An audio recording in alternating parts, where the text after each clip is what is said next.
Ladies and gentlemen, before I start, I have a few questions to ask. How many of you drive a car or ride in a car like on a kind of regular basis? Anybody? Anybody ever been in a car? Do you know why you need oil in the car? What it does? It basically lubricates the engine so that the engine can run. The engine can run well and last for a long time, and that's why you need to change it, because oil builds up deposits in it, and pieces of metal sometimes end up in it. So in order to keep the car running smoothly, you need to change oil about every 3,000 miles. So today I'm going to teach you how to do that. The things you need is, the most important thing of course is oil itself. The type of oil you can find in your car manual or sometimes on the cap where you fill in the oil on top of the engine. Normally it's 5W30, but there are sometimes other cars have 5W20 or even 0W20 more recently. You need an oil filter.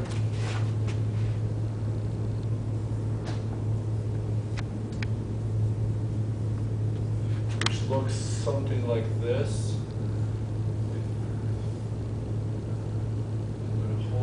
Side, and there's a seal, rubber seal that goes here. There's usually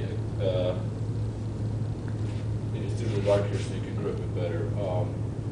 The way it's filtered, oil flows in. When it's on the engine, oil flows in one way and goes out the other, and this holds all the deposits in it. You also need an oil pan.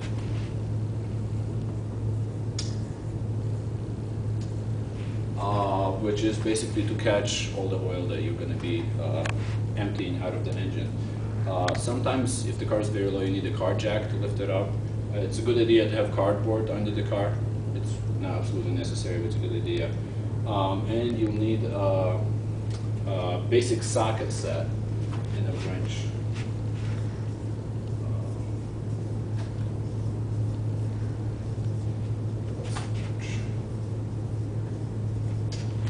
So,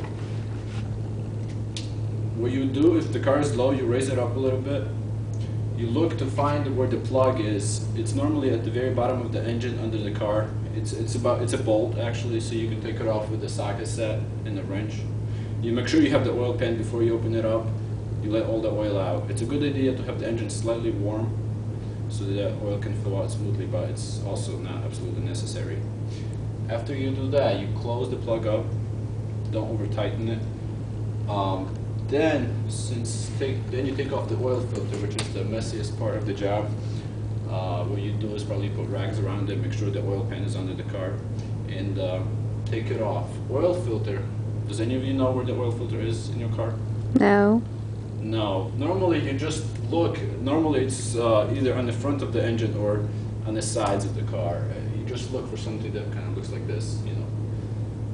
Sometimes it's orange, sometimes it's white. So you look for it, you find it. You basically unscrew it. Sometimes you have an oil filter wrench, which is sort of like a cup that goes on the outside here. You unscrew it. There's probably going to be a mess, but you can clean it up with rags. You take the new filter. You lubricate the outside seal so that you can